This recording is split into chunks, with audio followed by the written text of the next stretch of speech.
The forest thrashed around them, a malevolent entity in the tempest. A raw, biting wind, sharp as shattered glass, tore at Eloan's threadbare coat as she stumbled through the sodden undergrowth.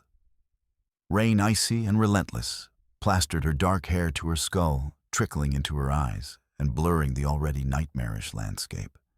In her arms, June, a precious, feverish weight, whimpered her small body, shuddering violently.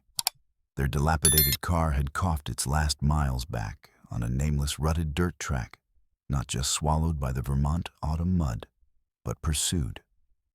Eloan's heart hammered against her ribs as she recalled the chilling glint of headlights in her rearview mirror just moments before the engine seized. Headlights she knew belonged to Arthur Thorne. She'd seen his hulking shadow by the town's only payphone an hour earlier, his profile unmistakable. Now she imagined his footsteps, heavy and purposeful, echoing hers, closing the distance. He was her deceased husband's cruel, obsessive brother.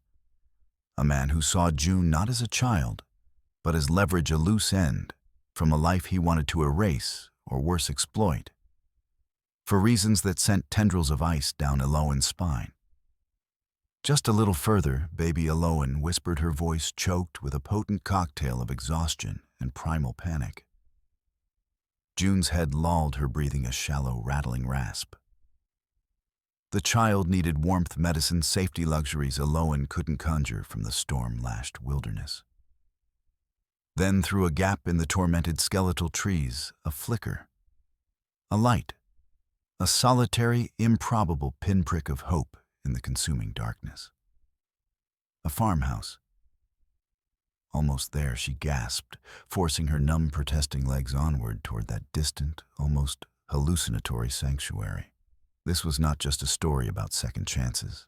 It's about the fierce, quiet kind of love that rebuilds broken things even amidst raging storms that threaten to annihilate every last vestige of hope.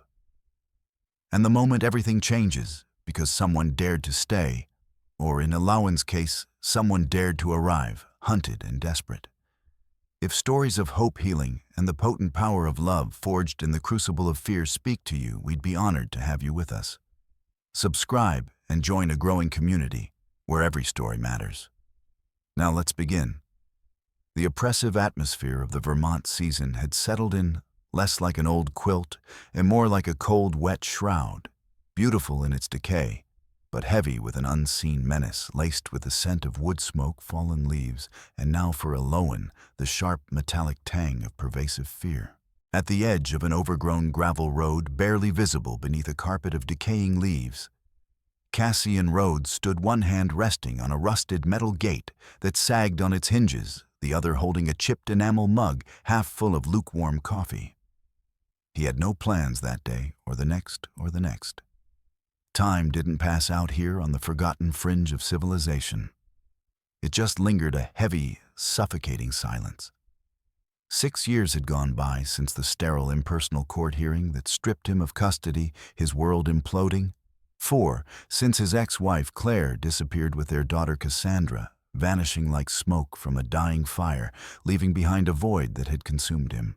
He'd spent the first year chasing phantom sightings and dead-end leads, a ghost haunting his own life. The second, he slammed the door on the world, retreating into a shell of bitterness and isolation. Now he merely existed, a sentinel guarding a fortress of grief. Then came the knock, not on his front door, weathered and paint-peeled, but a desperate, frantic, almost animalistic banging on the gate itself. A sound so foreign, so urgent, it might as well have been thunder splitting the grim, bruised sky, a sound that pierced the cocoon of his solitude. Cassian squinted toward the gravel curve, his eyes narrowed against the stinging rain. He saw them, a woman drenched to the bone, her dark hair wild, and matted, a child wrapped precariously in her arms, cocooned in what looked like a tattered blanket. The little one's head lolled, clearly feverish, dangerously so. The woman's face, pale as bone china, etched with panic and a strange, haunted beauty that the rain couldn't wash away, searched his for recognition, for some flicker of salvation. She didn't find any, only the guarded suspicion of a man long accustomed to expecting the worst. He walked toward them, slowly, deliberately, the gravel crunching loudly under his heavy work boots, each step a conscious effort against the ingrained instinct to retreat. The woman didn't back away, but there was a raw, silent pleading in her wide, dark eyes that made his throat tighten, a familiar ache twisting in his gut. "I'm sorry," she said quickly, her voice hoarse, a ragged whisper, before he could utter a word of challenge or dismissal. "I know how this looks. We just needed somewhere warm. Just for the night. She's so sick." The desperation in her voice was a living thing coiling around him. "I swear I'll work for it clean, do anything. Anything you ask." Cassian looked down at the girl.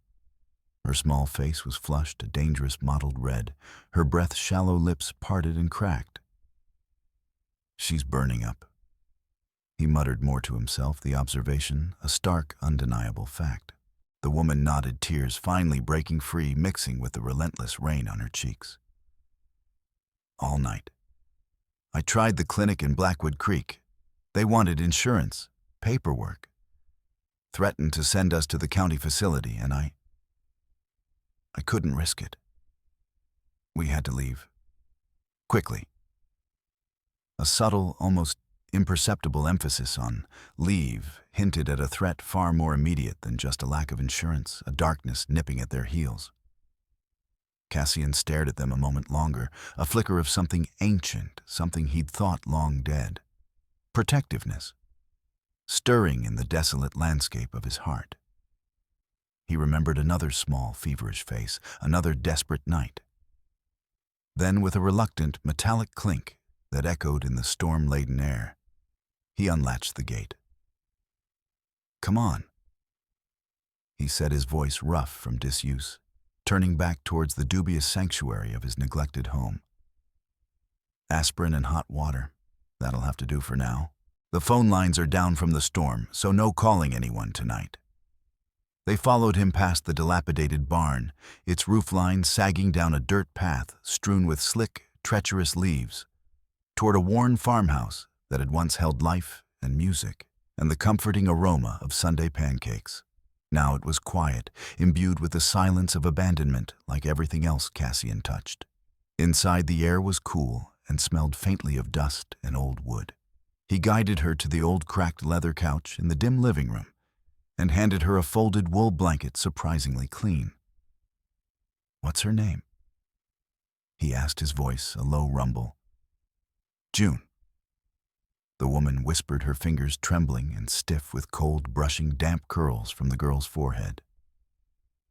"Juniper. Juniper Thorne. I'm Elowen. Most people just call me Ellie." Cassian nodded slowly, chewing the name over. "Elowen." It sounded like wind sighing through desolate pines, like a half-forgotten sorrow. He went to the small, cluttered bathroom, and returned with a cool, damp cloth, a battered tin of children's aspirin, and a bowl of lukewarm water. June barely stirred as Elowen gently bathed her face and coaxed a fragment of a tablet between her lips. Cassian found himself kneeling beside the couch, his gaze inexplicably drawn to the curve of June's tiny, still hands, the delicate, dark lashes that fanned across her flushed cheeks, so achingly, hauntingly, like his daughters once had. A pang sharp and unexpected lanced through him. "You live out here alone?" Elowen asked softly, almost apologetically, her voice still raspy, tinged with an exhaustion that went bone deep. Cassian straightened, pulling back from the vortex of memory. "Yeah.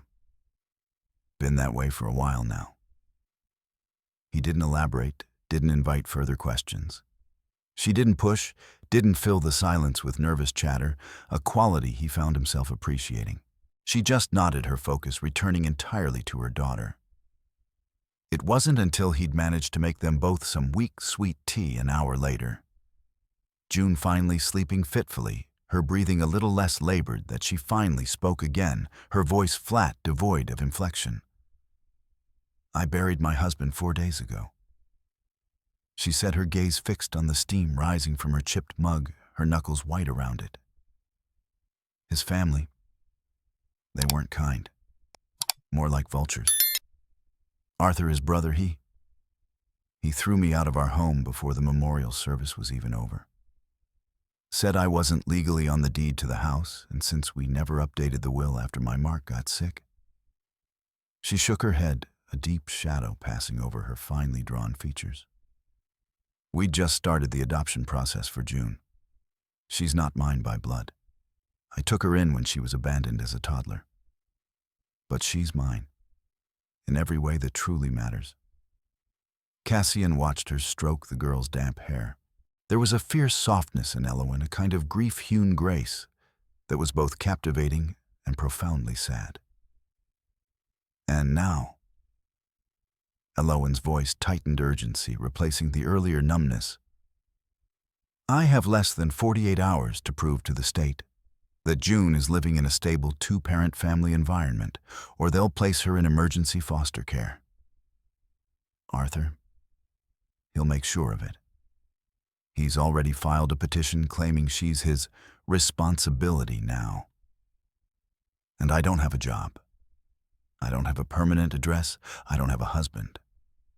Her eyes, clear and filled with a desperate, consuming plea, met his across the small, cluttered room. Cassian exhaled slowly, a long, shuddering breath. He felt something shift inside his chest, an old rusted mechanism groaning reluctantly to life. So you need a man, he said quietly, the words stark in the hushed room. I need someone kind enough to pretend. Elowen replied, her voice a mere breath, almost carried away by the wind still howling outside. Just long enough for the paperwork to clear, to keep her safe from him, from what he represents. The courthouse in Bennington was smaller, grimmer than Elowen remembered from a brief, unrelated visit years ago. Inside, the air was stale, thick with unspoken stories of broken vows and bureaucratic apathy. The clerk, a woman with tired eyes and a permanently unimpressed expression, handed them a form. Occupation. She asked, her pen poised over the line, eyeing Cassian's rough attire and Elowen's still damp coat. Cassian paused, and then his voice came out characteristically gruff, but with an undercurrent of something else. Used to be search and rescue. Wildfire division. These days, handyman. Part-time recluse. Elowen offered a faint, strained smile that didn't reach her haunted eyes. I'll just put self-employed, freelance researcher. She glanced at Cassian, a silent question. When it came time to sign the marriage license, her hand trembled so violently she could barely hold the pen. Cassian noticed. He gently pressed his broad, calloused palm against the paper beside hers, not touching her skin, just anchoring the document, anchoring her. A small, unspoken gesture of solidarity. The officiant was a kind-eyed woman named Margaret, whose calm demeanor was a small island of peace in the storm of Elowen's anxiety. I, Cassian Rhodes, do solemnly swear. His voice was low, firm, resonating with an unexpected gravity. It struck Elowen then with the force of a physical blow. This was real. She was marrying a stranger, a man whose depth she couldn't fathom, whose own ghosts clearly haunted him. Yet in the way he stood beside her, firm, not rigid, reserved, not cold, she sensed a potential for safety she hadn't felt in years, perhaps ever. I, Elowen Thorne, do solemnly swear. The words came a fragile promise, uttered for June's sake, a desperate gamble against a stacked deck. She meant them in the context of their pact for June's precious, fragile life. Margaret simply smiled, a genuine, warm smile that seemed to understand more than they said. Congratulations, Mr. and Mrs. Rhodes. May this union be whatever you both need it to be, for as long as you need it. In the battered pickup truck, Cassian finally spoke after a long, taut silence that stretched for miles. You're not the first person I've tried to save. He said, his gaze fixed on the rain-lashed road ahead. He told her then in clipped, spare sentences about Claire, his ex-wife, their daughter Cassandra, Cassie, the agonizing mystery of their vanishing. Alawan's breath caught in her throat. Did you ever find them?" He shook his head, a barely perceptible movement, but one filled with years of accumulated pain. "Private investigators. Missing persons databases across 3 states. Flyers in towns I can't even name. Nothing. It's like they were ghosts erased from the earth." "I'm so sorry." She whispered, a profound understanding of his haunted look dawning within her. His sorrow resonated with her own fresh grief, creating an unexpected, fragile bond.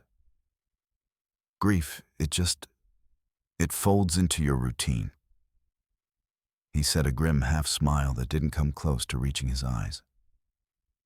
"You're fixing a leaky faucet. Then suddenly you're remembering her laugh when the sprinkler went haywire." Back at the farmhouse, the storm had begun to abate, though the wind still moaned around the eaves. June's fever had broken. She was sleeping soundly in Cassian's spare room, the one Alawan suspected had once been a child's. "She's stable," Cassian said softly, his voice losing some of its harsh edge. "Thank you." Alawan whispered the 2 words, carrying the weight of her immense gratitude. "Thank you for everything." "Guest room. Second door on the left." Cassian stated, his emotional shutters already closing, retreating back into his solitary shell. "I'll be in the barn if you need anything." "You don't have to go," Alawan said more boldly than she felt the words surprising even herself. He shook his head, his expression unreadable. "Married on paper doesn't give me rights I haven't earned. Barn's mine. You and June take the house tonight." Alawan's eyes softened, seeing past the gruff exterior to the principled, wounded man beneath. "You're not invading anything, Cassian. You're protecting us. You gave a sick child shelter. That's not nothing. That's a great deal." That night, Cassian sat on an overturned bucket in the dusty, cold barn, the rhythmic drumming of lingering rain on the tin roof a desolate counterpoint to his thoughts.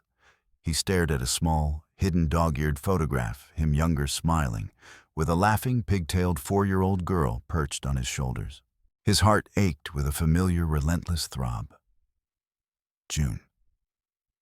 The way she'd looked at him earlier when asking for water, her eyes wide and trusting the faint, fevered murmur that sounded almost like, "Daddy?" He knew it was dangerous to hope. Hope had teeth sharp and merciless.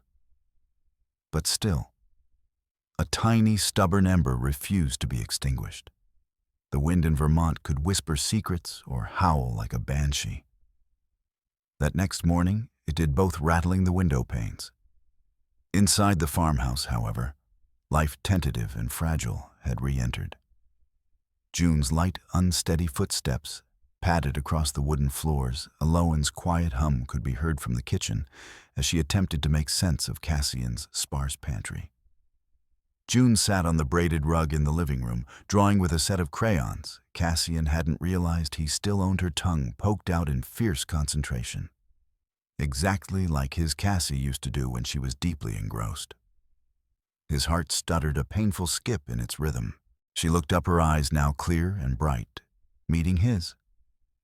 She beamed a smile of pure, unadulterated childhood innocence. "Hi, Daddy." The word struck him with the force of a physical blow, stealing his breath. He couldn't bring himself to correct her. It felt too cruel, too final. "Hi, Junebug. What you drawing there?"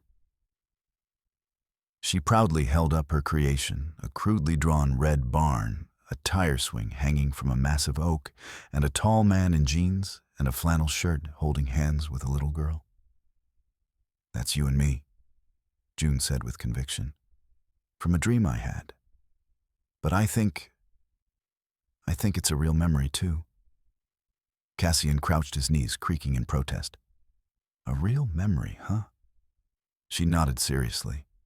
You were twirling me really fast, and Mommy was baking cookies. They smelled like cinnamon. Your mommy, Elowen? He asked carefully, his pulse quickening. June blinked, her brow furrowing in thought. No, not Ellie. My first mommy, the one I don't remember very well. She had sad eyes, like a rainy day. Elowen, entering from the kitchen with 2 mugs of coffee, froze in the doorway, the mugs rattling faintly in her hands. What do you mean, honey? She asked, her voice gentle but laced with a sudden sharp alertness that Cassian didn't miss. June shrugged, her attention already drifting back to her drawing. I think I had another mommy before you. I forget her name. Just sad eyes. She picked up a blue crayon, and she always sang a little song about a bluebird. Cassian couldn't sleep that night. His mind reeled. He heard a whisper faint as a moth's wing from June's room, the room that used to be Cassie's. Daddy. He spun around in his own narrow bed. Nothing. Just the wind and the old house settling. Restless, he padded down the hall. June was asleep, one small hand curled by her cheek. But on her little bedside table previously, her dresser lay her sketch pad. He picked it up.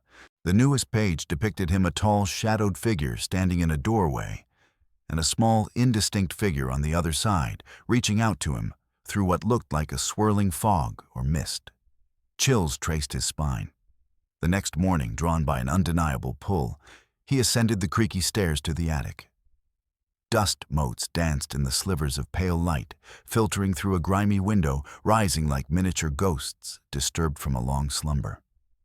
After a few minutes of searching through cobweb-draped boxes, he found it the small, intricately carved wooden box he'd made for Cassie for her 3rd birthday. An inscription was burned lovingly into the lid, "Daddy will always find you." His breath caught a painful hitch in his chest. Elowen had mentioned June arriving with a similar box containing a few meager possessions when she'd first found her outside that motel. He'd dismissed it as a tragic coincidence. But this was his box, the grain of the wood, a specific knot near the hinge. He knew it intimately. How he found Elowen in the kitchen, carefully folding the few items of clothing they'd managed to wash in Cassian's ancient machine. Where did June come from, Ellie? He asked, his voice raw, devoid of preamble. The whole truth. Now. Elowen's face drained of color, leaving her looking ashen and vulnerable. I told you. She was left behind by someone. Abandoned. Left by whom, when, where, exactly? His voice was insistent, edged with a dawning, terrifying hope that felt like shards of glass in his heart. I don't know her mother's name, really. She was just found outside a rundown motel near the interstate, about 200 miles south of here. No ID on her, just a few clothes and that little wooden box. She gestured to the one now clutched tightly in his hands. Her eyes, however, held a flicker of something unsaid. A depth of knowledge he was only now beginning to sense, a carefully guarded secret. I didn't recognize the inscription. Not at first. Not until yesterday, when I saw your name crudely burned into that old fire helmet hanging in the barn. C. Rhodes. Then it clicked. But by then, why didn't you say something immediately yesterday when you saw it? Cassian's voice was thick, choked with a disbelieving, almost unbearable hope. Because I didn't know how. How do you tell a grieving man you think you've stumbled upon his long-lost child based on a carved box and a gut feeling? It sounded insane. Coincidence, a cruel trick of fate. I was afraid. Afraid of what, Elowen? Afraid that if she really was yours, you'd take her, instantly, and I'd lose her. Elowen's voice cracked raw with emotion. I know it's selfish, Cassian. Unforgivably selfish. But please believe me, I didn't take her from you. I found her. I saved her from God knows what. You never gave her back. The words hung between them, heavy and complex, an accusation and a statement of fact entwined. He sat beside her heavily on one of the rickety kitchen chairs, placing the precious wooden box on her lap. Maybe, he said, his voice hoarse, maybe we can both give her back to herself. Together. That night the wind howled a mournful dirge, and the barn's tin roof drummed a frantic rhythm. Cassian couldn't stay in the house. He opened Cassie's, June's, box. A faded pink barrette, a crayon drawing of a misshapen sun, a small hand-stitched fabric star. Daddy will always find you. A promise carved in wood in a moment of pure love and desperation. Returned impossibly. At dawn, the storm had passed, leaving behind a washed, fragile world. June was on the rickety porch swing, bundled in one of Cassian's old sweaters. "Dreamed about you again," she announced, her voice bright. She showed him a new sketch, a murky lake, him helping a little girl build a stick raft. "And you had a scar on your arm, right here, like a lightning bolt." She pointed to a faint, silvery line on his left forearm, almost invisible unless you knew where to look. His heart seized a vice clamping around his chest. A shard of glass, a flashover in a house fire rescue years ago. Cassie, barely 3 at the time, had been fascinated by it, tracing it with her tiny finger, calling it Daddy's magic lightning bolt. He'd never told anyone that story. The drawing was crude, childlike, but it was undeniably them. "June," he choked out, "who told you about that scar?" She looked puzzled. "No one. It's always been there in my head, like a picture. Didn't know it was real till now when I saw yours." Alawan appeared at the screen door, her expression unreadable, a mixture of apprehension and something akin to resignation. She'd heard. That afternoon, after hours of internal debate, Cassian retrieved his old dust-covered laptop from a closet.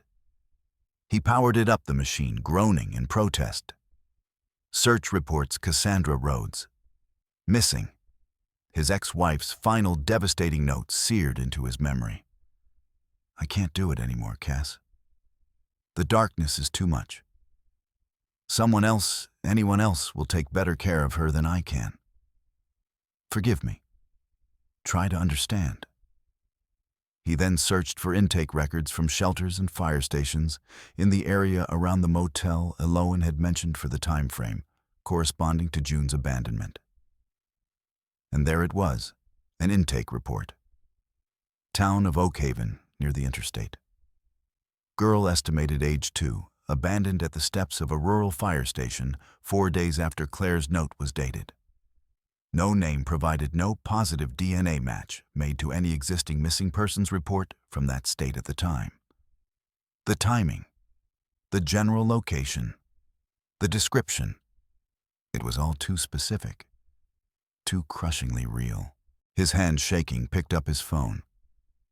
He dialed a number he hadn't used in nearly 6 years, a contact at a National Missing Children's Bureau, a compassionate but weary voice he remembered from the darkest days. Then, with a surge of desperate resolve, he made arrangements for a discreet, expedited DNA test. That evening, the weight of his actions pressing down on him, he told Alawan, "I sent in a sample for a paternity test this afternoon. Hair from her brush and mine." Alawan was putting away a meager bag of groceries they'd managed to acquire from a small, distant general store.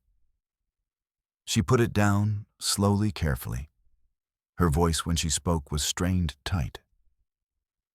"Not because I don't believe what June says or what the box implies, but because I need to believe myself. I need irrefutable proof. For my own sanity." Alawan's shoulders dropped a visible slump of disappointment. "I understand," she said, but her eyes told a different story. Then they sharpened with a sudden hurt anger. Cassian, why didn't you tell me before you did it? Why not discuss it with me? He faltered, unprepared for the accusation. Because I was afraid. Of being wrong, of looking like a fool grasping at straws, or of being right. And of what either truth might do to us. To this fragile thing we have here. To us. She repeated, a tremor in her voice, a note of incredulity. Cassian, what us? For weeks I've been walking on eggshells around you, trying to decipher this unspoken arrangement. Is this a safe house? A silent temporary agreement? Am I your charity case, your project? And now you send our little girl's hair to a lab, without a single word to the woman who's been her mother for years. She might be my daughter too. Cassian snapped harsher than he intended, his own fear and frustration boiling over. Elowen's eyes flooded with unshed tears, a look of profound hurt etching itself onto her face. Was that test for her or for you, Cassian? To reclaim something you lost, if it was truly for us. For the three of us, you would have brought it to the kitchen table. You would have trusted me enough to share your hope, your fear. You would have included me. She stepped past him, her movement stiff with suppressed emotion. Deep down, you still don't trust me, do you? Not really. Ellie, please, I didn't mean. I opened my whole life to you, Cassian. What little tattered pieces I had left. I risked everything for June. I trusted you enough to let you into her life, let you be her father in this charade we've built. And the second it got too real, too close, you shut me out. Again. Her voice, though soft, was like splintered glass, each word a tiny, painful shard. You always mean well, Cassian. I see that. But that's not the same as being kind. And it's certainly not the same as trusting. She disappeared upstairs, leaving him standing alone in the deepening gloom of the kitchen, the weight of her words crushing him. Later that night, the wind, as if mirroring the turmoil inside, howled with renewed fury. Elowen came downstairs, a small, worn duffel bag in her hand. She found Cassian in the barn, hammering boards onto a stall door that didn't need fixing, the rhythmic thuds, a physical manifestation of his inner torment. She's sleeping soundly, Elowen said quietly, her voice hoarse from unshed tears. We'll be gone before she wakes. His hammer stilled, clattering to the dusty floor. You're leaving? A hoarse whisper torn from his throat. He turned his face, a mask of disbelief and despair. I need space. We both do. I can't stay where I'm not truly trusted, or where the shadows from my past, shadows Arthur Thorne represents, might endanger her more than I already have, by simply existing. The last part was a near whisper, fraught with a meaning he didn't yet grasp. This house, it finally felt alive again, with you two here. His voice was hollow. I know, she said, a deep, aching pain in her own voice. It did for me too, for a little while. Don't go, please, not yet. Wait for the results. She shook her head, a gesture of sad finality. I love her like she's my own flesh and blood. But I'm not her biological mother, and maybe you truly are her biological father. But we can't raise her or build anything real on half-truths and hidden fears.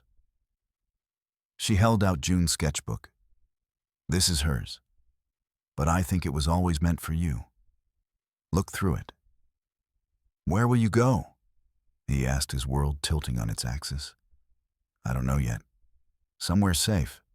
A small motel in a town, a county over maybe. I'll send an address once we're settled. If the test confirms what we both suspect, then we'll talk. Properly. If it doesn't, we still talk. But not like this. Not with these walls between us. The house after they left in the pre-dawn gloom was too silent, a suffocating, echoing void. Cassian, consumed by a restless grief and a dawning understanding of his own failings, found June's list in the sketchbook Elowen had left, Things I remember about my first daddy. 1. Daddy's lightning bolt scar. 2. The pink star box. 3. A big tire swing in a big tree. 4. A noisy train station with lots of people. 5. His voice low like thunder, but soft like rain. 6. The way he held me when I was scared of the dark. 7. My first mommy's sad eyes and her bluebird song. Tears he hadn't realized he was capable of anymore spilled hot and stinging onto the crudely drawn pictures. Autumn deepened into a bleak, desolate landscape. 3 days passed, an eternity of waiting. The farmhouse was immaculate, scrubbed raw from Cassian's restless, anxious energy. On the 4th morning, a priority mail envelope arrived, paternity confirmation report. Confidential. He sat at the scarred kitchen table, his hands trembling as he tore it open. Read it once, then again. 99.99999% probability. Cassandra Rhodes and subject June. Doe parent-child relationship confirmed. Cassie was June. June was home. Relief so profound, so overwhelming, it felt like a physical blow, like pain. He dropped his head into his hands and wept great, shuddering sobs of sorrow and elation. He didn't call Alawan immediately. He needed to process. He returned to the barn, to the quiet companionship of its familiar smells and shadows. June's drawings, breadcrumbs, leading her back to him. "You found your way back, little one," he whispered to the empty air. But he knew with a certainty that chilled him that he might still lose her. Truly lose her this time, because he had wounded Elowen, perhaps irrevocably. He had broken her trust. Upstairs in June's empty room, a new drawing, one he hadn't seen, tucked under her pillow by Elowen before they left a family. A tall man, a long-haired woman, a little girl holding both their hands tightly. Above it, in shaky child scrawl, home. He finally picked up the phone, his heart hammering against his ribs, and pressed call. Elowen answered on the 3rd ring, her voice wary-guarded. "It's me." "Hi." A universe of unspoken emotion in that single word. "I got the results," he said, his voice thick. "It's her. It's Cassie. June. She's my daughter." A long silence stretched across the line, filled only with static. Then softly, "I know Cassian." You knew for certain?" "I did," she admitted, her voice laced with a complex sorrow. "Not just because of the box or the timing, though, that hit me like a freight train later after seeing your helmet. I knew because she looks at you the way a child only looks at someone they once belonged to, truly belonged to, a recognition that goes deeper than memory." Her voice faltered.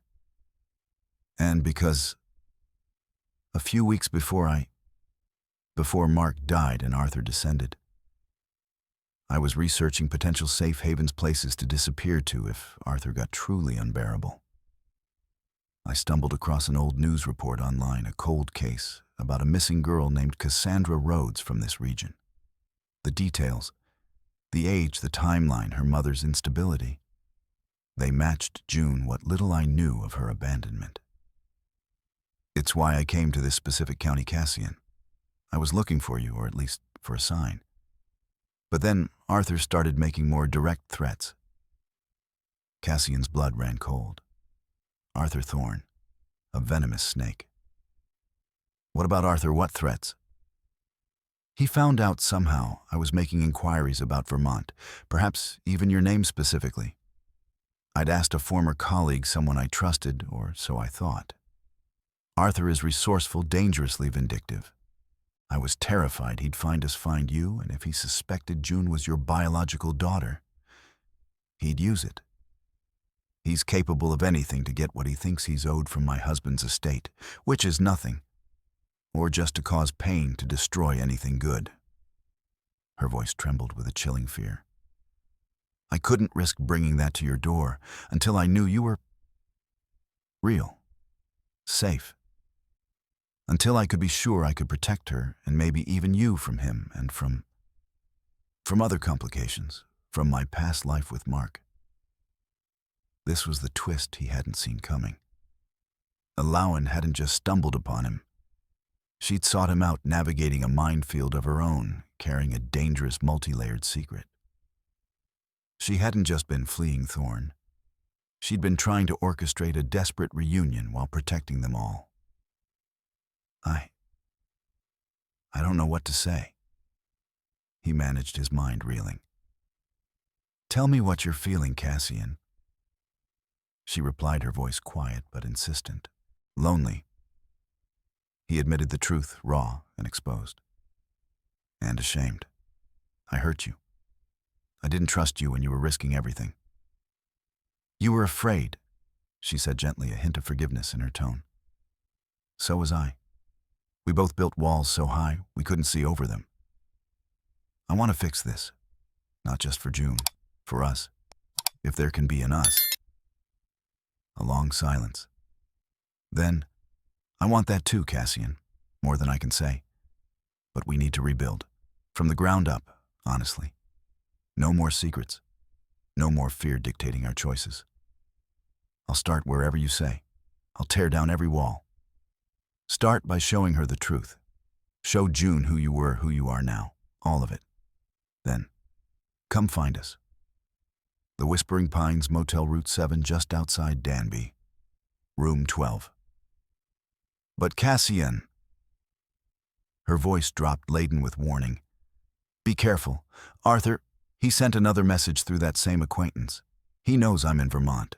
He said he's not done with any of us, and that he has friends in low places everywhere. The road to the Whispering Pines Motel, nestled deep in the Green Mountains, was treacherous, barely a paved track in places, slick with wet leaves and patches of early frost. Cassian's old truck skidded more than once. He clutched the steering wheel, and beside him on the passenger seat, a collection of items, the official DNA results, the small pink star box, an old photograph of him and Cassie at a county fair June sketchbook, and a letter he'd poured his heart into, addressed to his daughter. The motel was a collection of run-down cabins, smoke curling lazily from a few chimneys. As he parked in front of room 12, its paint peeling another vehicle, a dark, powerful SUV with tinted windows, pulled up fast and hard behind him, effectively blocking him in. Two men got out. One was heavy-set, florid-faced, his eyes glittering with malice. Arthur Thorn, instantly recognizable from Alawan's pain descriptions. The other, leaner with cold, dead eyes and a cheap suit, looked like hired muscle professional and devoid of conscience. Before Cassian could even switch off the ignition, the cabin door burst open. Alawan stood there, pale but resolute, her small frame radiating a fierce determination. June peeked out from behind her legs, her eyes wide with fear. Well, Alawan. Arthur sneered, his voice a gravelly parody of charm. Found yourself another protector, have we? This must be the famous Cassian Rhodes. Heard a lot about your family tragedy. His eyes gleamed with a predatory, unholy light. And yours, Alawan. Mark always did have a penchant for strays and lost causes. His words were barbed, aimed to wound. What do you want, Arthur? Alawan's voice was steady, remarkably calm, despite the visible tremor in her hands. What's mine by right? My dear brother's effects. And that includes the girl. He was in the process of adopting her after all. You have no legal right to her, Alawan. You're unstable, a vagrant. A court will see that. She's not an effect, Arthur. Cassian said, his voice a low, dangerous growl, as he stepped out of the truck, deliberately positioning himself between Thorn and the cabin door, where Alawan and June stood. And Alawan is her mother in every way that matters. Prove it. Arthur challenged, a cruel smirk playing on his thick lips. Sentiment doesn't stand up in court. I, on the other hand, have this. He waved a sheaf of official-looking papers. A court order from my home state granting me temporary emergency guardianship pending a full investigation into your suitability, Alawan. And yours too, Mr. Rhodes, given your rather public and tragic past. The judge was quite moved by my concern for my niece's welfare, especially considering her mother's delicate mental state prior to her demise. He tapped the papers. This is time sensitive. I have until 5 p.m. today to enforce this, or I have to refile in this state. My jet is waiting at Rutland Airport. She'll be on it. Suddenly, Thorne's demeanor shifted, the manufactured concern vanishing. His eyes narrowed, and his hand darted inside his coat. He pulled out not a gun, but a wicked-looking hunting knife, its blade glinting menacingly in the flat gray light. But I'd prefer to settle this now, save the taxpayers some money. The hired muscle tensed, taking a step forward. This was it. The precipice. The deadline. 5 p.m. today. Hung in the air, a ticking clock. Just as Thorne lunged not at Cassian, but towards Alawan and June, a third car, a sensible mud-splattered sedan, crunched unexpectedly onto the gravel drive. A woman stepped out, calm, plainly dressed, and radiating an unmistakable air of authority. Ms. Diana Albright, the social worker from Vermont Child Protective Services Cassian, had tentatively contacted after his first call to the Missing Children's Bureau as a desperate contingency. He hadn't expected her to actually drive all the way out here, especially so quickly. Mr. Thorne, I presume. Ms. Albright said, her tone crisp, professional, and utterly unintimidated. I'm Diana Albright. I was alerted to a potential custodial interference situation involving a minor. And I must say, Mr. Thorne brandishing a weapon is not conducive to a calm resolution. Arthur, caught off guard momentarily, froze, the knife still in his hand. He puffed up his face, turning a dangerous shade of purple. This is a family matter, madam. This woman, Alawan, she kidnapped my niece. She's mentally unstable, always has been. My brother was trying to get help for her. She's not your niece, Arthur. Cassian said, his voice cutting through the tension. His hand went to the box of items on the truck seat. He retrieved the DNA report and presented it to Ms. Albright. This girl, June, is my biological daughter, Cassandra Rhodes. She was taken from me 6 years ago. Alawan found her, protected her, and was trying to bring her home to me. Alawan stepped forward, her voice shaking but clear. Ms. Albright, Arthur is dangerous. He hounded me out of my home. He doesn't care about June. He only wants her to control what little my late husband Mark might have left, or simply for spite to hurt me. But there's more. He knows I used to work for a clandestine child recovery unit years ago before I met Mark. It was complicated work, sometimes dangerous. I saw Cassie's file, then a cold case, even at that time. That's how I recognized the details when I saw the news report later. Arthur suspects I know things about his brother's less savory business dealings I inadvertently learned about through Mark. He thinks June is a key to silence me or expose me. The secret was out raw and terrifying, tumbling into the charged air. Cassian stared at her, understanding, dawning the pieces of her fear, her caution, her strange resourcefulness, falling into place. The air crackled with unspoken accusations and sudden revelations. June, sensing the escalating tension and terrified by the sight of the knife, broke free from Alawan, ran to Cassian, and clung to his leg, burying her face. "Daddy, don't let the mean man take me," she sobbed. Arthur, enraged by the unraveling of his plan and Alawan's confession, lunged again, the knife flashing. "She's coming with me." Cassian moved instinctively, shoving June behind him with one hand, while his other shot out, deflecting Thorne's knife arm. The steel blade hissed past his cheek, drawing a thin line of blood. He grappled with Thorne, a desperate, clumsy struggle. The hired muscle started to move, but Ms. Albright's sharp command stopped him. "Enough!" Ms. Albright's voice cut through the chaos like a whip crack. Mr. Thorne, this DNA report is highly compelling evidence. Assaulting Mr. Rhodes in front of a state official will land you in jail for a very long time. You can contest Mr. Rhodes's claim through legal channels in this state, but right now, this child appears to be with her biological father and a guardian who, despite some unorthodox methods, was clearly acting in her best interests. Put the knife down. Now. Her gaze was like ice, and even Thorne, consumed by fury, seemed to recognize the unwinnable nature of this immediate battle. His lawyer, he knew, would crucify him for a physical assault in front of a social worker. With a snarl of frustrated rage, he reluctantly lowered the knife, his chest heaving. He spat on the gravel. This isn't over, Rhodes, or you allowing you little witch with your secrets. He and his silent, thuggish companion got back in the SUV and with a spray of gravel roared away, leaving a cloud of exhaust and palpable menace hanging in the air. Ms. Albright turned to Cassian and Alowan, her expression stern but softening slightly, as she looked at June, now trembling in Cassian's arms. This is highly irregular, to say the least. And Ms. Thorne, or Mrs. Rhodes, as the case may be, your past involvement with child recovery units, will require further clarification.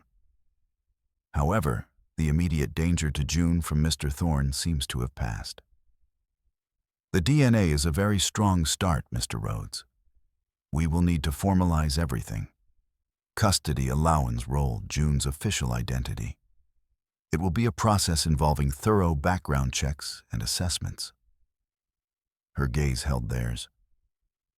But it certainly seems June has against all odds found her way home. Cassian gently disengaged June and handed her the letter he'd written, his hand still shaking. She unfolded it, her small brow furrowed, and began to read, her lips moving, whispering each precious word. By the second line, fat tears were rolling down her cheeks. By the last so was Elowen, quiet, streaming tears of relief and pent-up emotion. June looked up at Cassian, her eyes shining. You remembered the Bluebird song. He nodded, unable to speak. Do you want to see all my drawings now? She led him into the shabby motel room to her scattered papers. The last page she showed him was the one he'd found under her pillow at the farmhouse, Elo and June, him holding hands tightly. Above it, in a child's determined scrawl, the words, "Found again and kept." He turned to Elowen, his own eyes wet. She knew. She always knew. Elowen smiled through her tears, a radiant, beautiful smile. The heart doesn't wait for paperwork, Cassian. It just knows where it belongs. I should have let you in sooner. Cassian said, his voice thick with regret. All of it. I was a fool. We were both grieving, Cassian, both protecting something fragile and precious in our own ways. She touched his arm, the simple gesture grounding him. Now maybe we can finally build something new. Together. With no more shadows. Later that week, as dusk bled into a bruised twilight over the mountains, Cassian spoke to Elowen as they sat on the farmhouse porch, June asleep inside. Family court. It won't be a legal battle if the primary biological guardian consents and advocates. I want us to raise her together, legally, formally, not out of obligation or gratitude, but out of intention, choice. Elowen stared at the flickering flames in the outdoor fire pit Cassian had painstakingly cleared. What if we're still too broken, Cassian? What if our pasts are too much? He reached for her hand, his fingers closing over hers, warm and strong. Then we build with the cracks showing, like that Japanese art kintsugi. Stronger because of the damage, not despite it. More beautiful for having been broken and mended. A long, comfortable silence settled between them. Okay. Elowen whispered finally, a real genuine smile spreading across her face, illuminating it from within. Okay, Cassian. Let's build. That night, June, by her own insistence, slept between them in Cassian's wide bed, a small, warm bridge connecting two damaged souls. In the deep stillness, Cassian whispered into the darkness, "Why do you think she really ended up with you, Ellie, out of all the people in the world?" Alawan didn't hesitate, her voice soft but certain. "Because I needed someone to believe in again, Cassian. Desperately. And she needed someone to hold her, to keep her safe and loved until you were ready to find her, until you were ready to be found yourself." He found her hand in the darkness, their fingers lacing together a silent vow.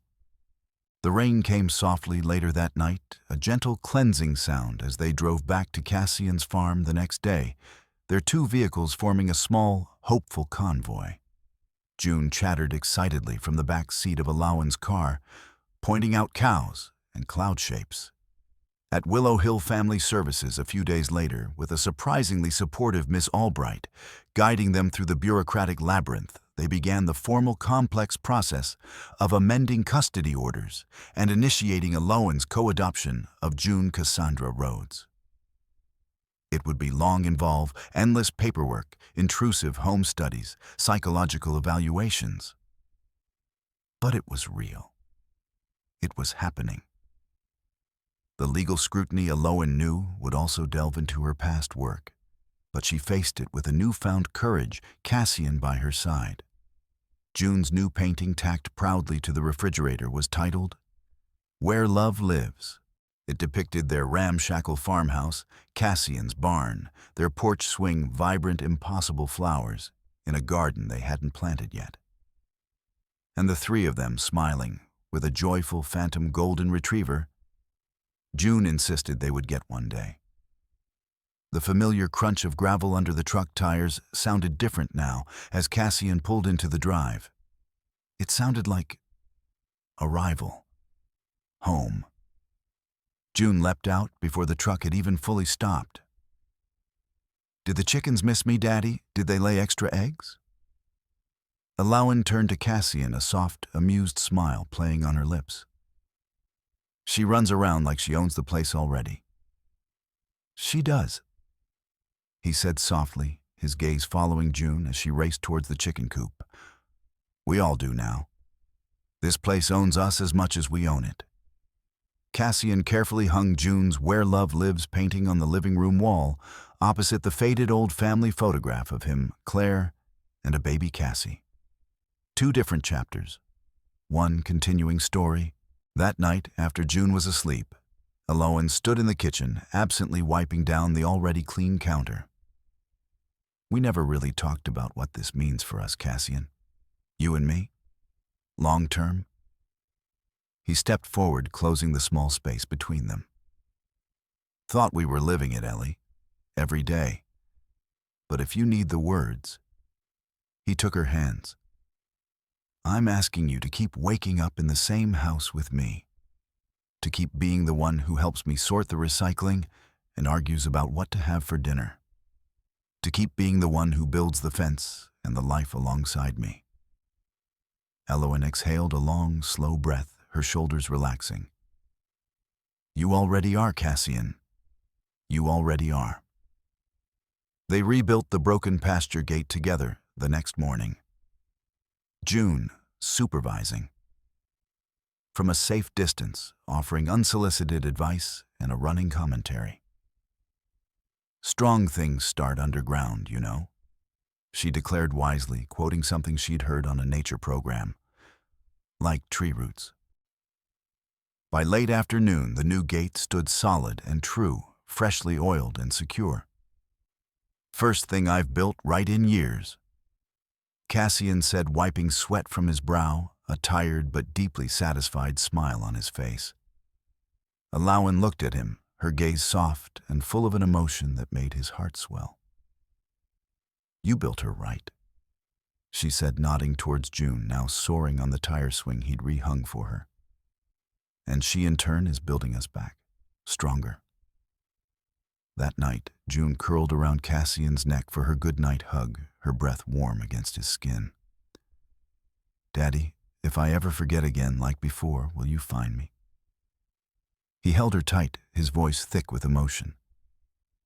Every single time, Junebug, no matter what, Daddy will always find you. Later on the porch, Elowen leaned into his side, the comfortable silence speaking volumes. You really believe in second chances, don't you? She murmured, watching the fireflies begin their nightly dance. I believe in earned chances, Ellie, he corrected gently. And we're earning this one. Every day. And for the first time in what felt like a lifetime, no ghosts followed them into the quiet sanctuary of their shared sleep. The invitation, when it came a few months later, was handwritten by June in careful, colorful letters on construction paper. Join us at the barn on Saturday. Mommy and Daddy have decided to do it for real this time, with flowers and cake. The morning of the ceremony dawned soft and golden, the air filled with the scent of late summer wildflowers and freshly cut grass. Rows of mismatched chairs borrowed from neighbors, and the local church faced an arbor Cassian had built from weathered barn wood and woven through with trailing ivy and sunflowers. Cassian stood waiting not in a tux, but in a crisp, clean blue work shirt and his best jeans. Elowen walked towards him barefoot in a simple cream-colored linen dress, her dark hair loose and adorned with a few stray wildflowers. June, beaming, walked beside her, clutching a bouquet of sunflowers almost as big as she was.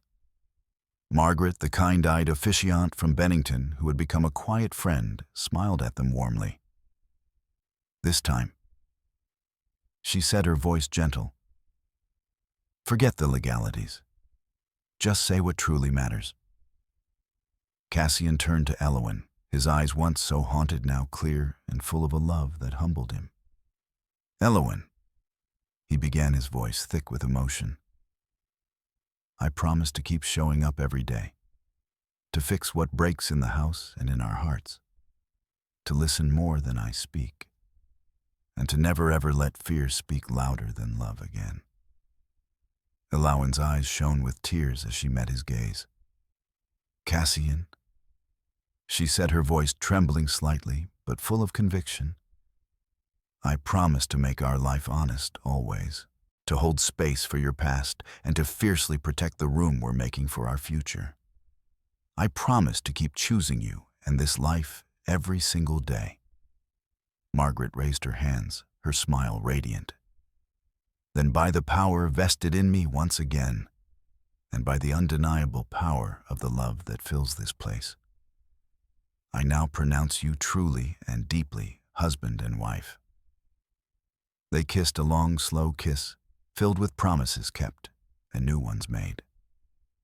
June clapped enthusiastically, dropping half her sunflowers in her excitement. The reception was a joyous, chaotic potluck spread out on tables under strings of twinkle lights in the cavernous, sweet-smelling barn. Old country songs played from a crackly radio, and laughter echoed into the twilight. Later, much later, when the guests had departed and June was asleep upstairs, Elowen and Cassian stood on the porch wrapped in the quiet intimacy of the night. I never ever imagined my life could be like this, Elowen whispered, leaning her head against his shoulder. Neither did I, Cassian admitted, wrapping an arm around her, pulling her closer. He looked out at the new gate, glinting faintly in the moonlight, at the warm glow emanating from the windows of their rebuilt home. Thank you for finding me, Ellie. Thank you for bringing my daughter and yourself into my life. Elowen smiled, a soft, contented curve of her lips. You were never really lost, Cassian. Just waiting to be seen. Years later, Cassian stood at the edge of the now thriving pasture, his hand resting on the gate. It creaked a little in the breeze, but held firm, a testament to their shared work. June, a vibrant, thoughtful girl on the cusp of 12, her laughter rich and unrestrained, ringing out from the kitchen where she and Elowen were baking something that smelled suspiciously like cinnamon cookies.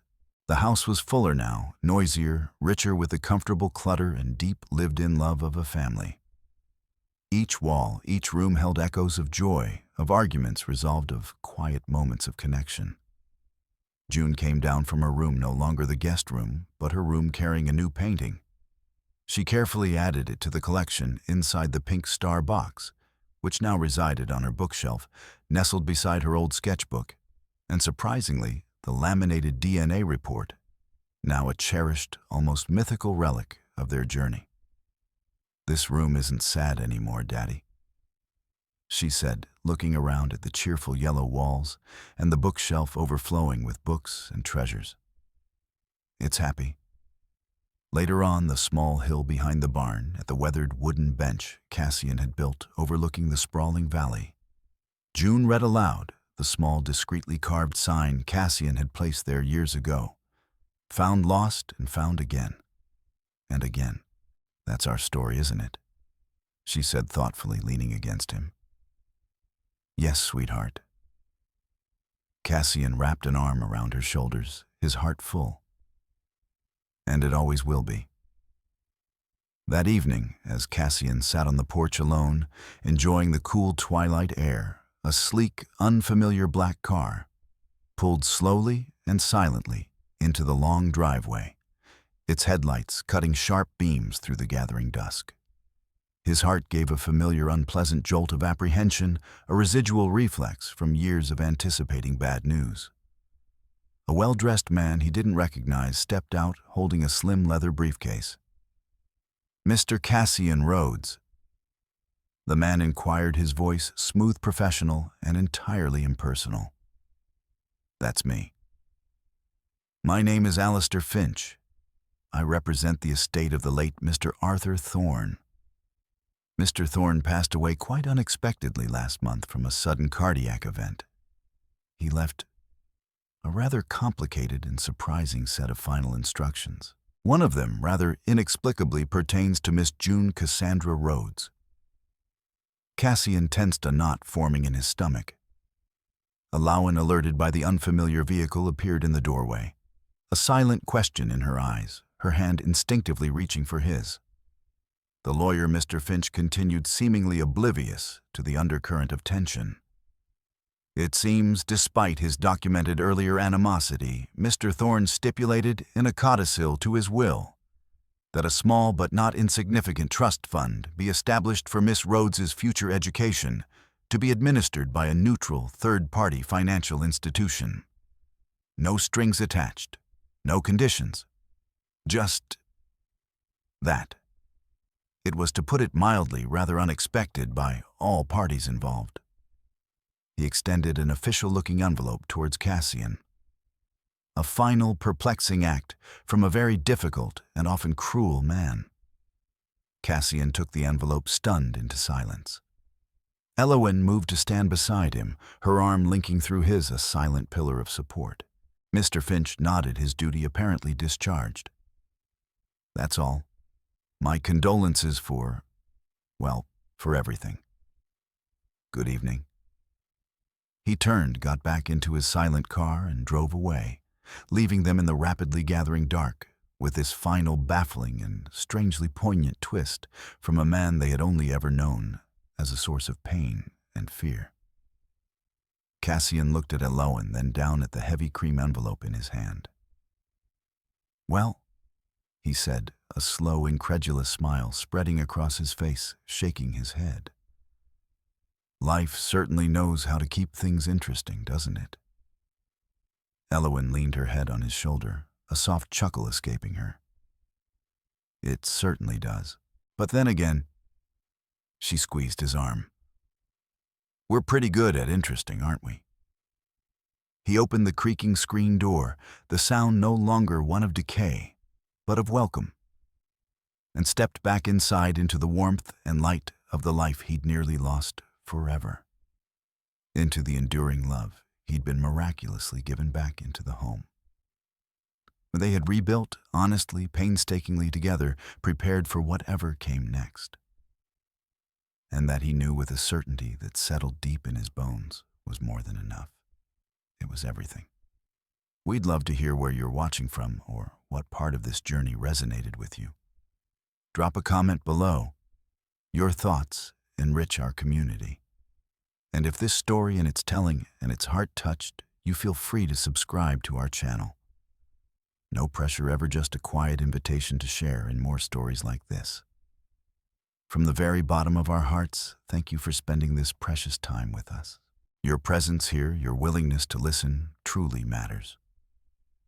Until next time, take good care of yourselves and those you love, and keep believing in the quiet miracles, the hard-won joys, sometimes even the surprisingly complex and redemptive ones. End of revised file 2.2 text.